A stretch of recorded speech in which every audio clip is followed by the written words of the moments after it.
Okay, since I don't feel like we're going to have time to get to the mentor passage during our time at the Flip Teaching, I thought I would just go ahead and show you very quickly what I would normally do with the students and make the marks here online.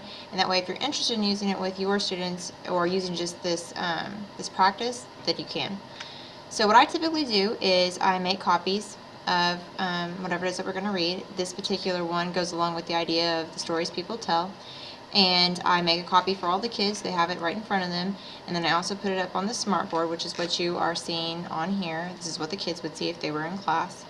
And as we go through, we're going to start off by reading it out loud, which I'm not going to do right now, but if the kids were here, I would read it. We'd read it together, choose one person to read. And then after that, I would break them into small groups. I prefer groups of 3 or 4, depending on your class size. You might want to make it less, you might want to make it more.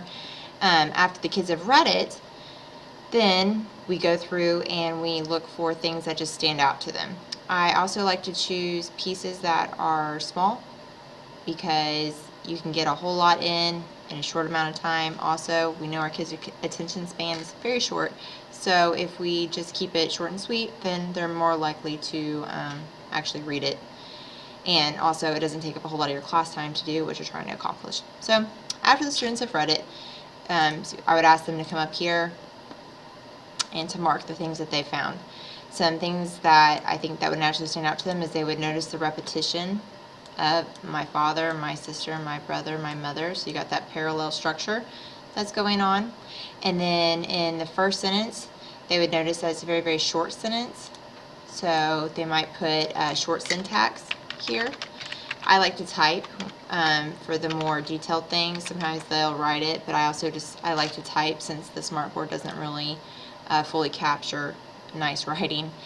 And then this way they can look at it later too at home, and it's more easy to see. They might look at this section right here where it says they talk without looking at each other. So they might talk about how the students might observe how they have, there's some kind of conflict going on between the father and whoever this writer is.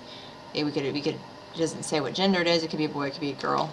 A lot of the kids would probably say it was a boy. And another thing that one of the students would probably point out is that the Bronx is empty. So now we've got an idea of where the setting's at. And once you have an idea of the setting, we got the Bronx. So again, I'm going to type it. Once you have what the setting is, they might then make some inferences that, possibly these are low socioeconomic class. Another example that the kids might pull out here is the part where it says that they are going to, they're at a church lighting candles, saying prayers. So the kids might pick up on their religion is probably Catholic. And then they say the brother is saying prayers that will not lengthen his life. Perhaps, the brother is praying for a miracle. Again, inferencing is important here. The mom's at a nearby store, so you know that everything is very closely related. Further up here where it says they live in the small apartments. So that again connects back down to the idea they're in the Bronx. So you put all these things together and you realize this is a poor working class family, and there's not a whole lot of hope here. Because it talks about the brother saying prayers that will lengthen his life. The mom's buying expensive pork chops, but it's not going to do anything for their health. And the only good sense of hope here is in the last sentence where they talk about the old movies that offer no resemblance of who we are.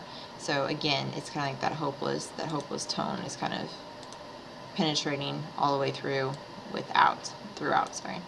So after we do this, what I would encourage the students to do, and I will show you here on this presentation, is looking at the sentences. If you go back to the first sentence, you introduce the subject. He introduced his fathers, and he had pillows behind their backs. So you got the father, and you got this one detail. So what I would encourage the kids to do is on their own sheet of paper. Now they're going to mimic this sentence style.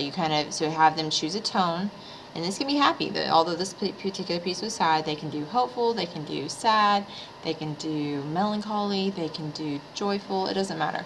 Have them pick a tone, and then have them write a short little, just obviously this little piece, which is 7 sentences long. This won't take you that long to do in class, but they're going to be mimicking the specific things that we saw. So we got the parallel structure. The second sentence, there's got to be something specific about the setting. So in this one, we have the television is on, but we talk without looking at each other. Then the same thing in the third sentence. You want to add something else specific about what's going on in there, about their subject. So it's these strange moments. It's very telling. So why is this a strange moment between this father and this son? And then the students would write their own, just further clarifying the situation that's going on. The 4th through the 6th sentences, they're going to do something that's repetition. They don't have to do my sister, my brother, my mother, but whatever they do here, they needed to have done up in the first sentence too. So the idea that carries on. They can do it, like if for some of your lower level writers, this might be good, because then they can they at least have a pattern to follow. But most students, I'm lucky, I teach gifted and talented, they would be able to come up with something else.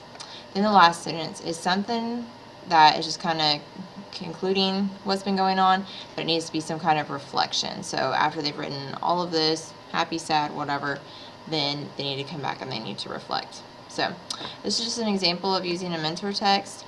If you are looking for more stronger mentor texts, a really good reference is from Jeff Anderson's book, 10 Things Every Writer Needs to Know. You can buy it on Amazon. It's like $17. It's a great book. It's full of mentor texts. So I hope this was helpful to you. And if you have any questions, just send me an email. My email is shannon_green@allenisd.org, and I'll get back to you as soon as I can. Thanks.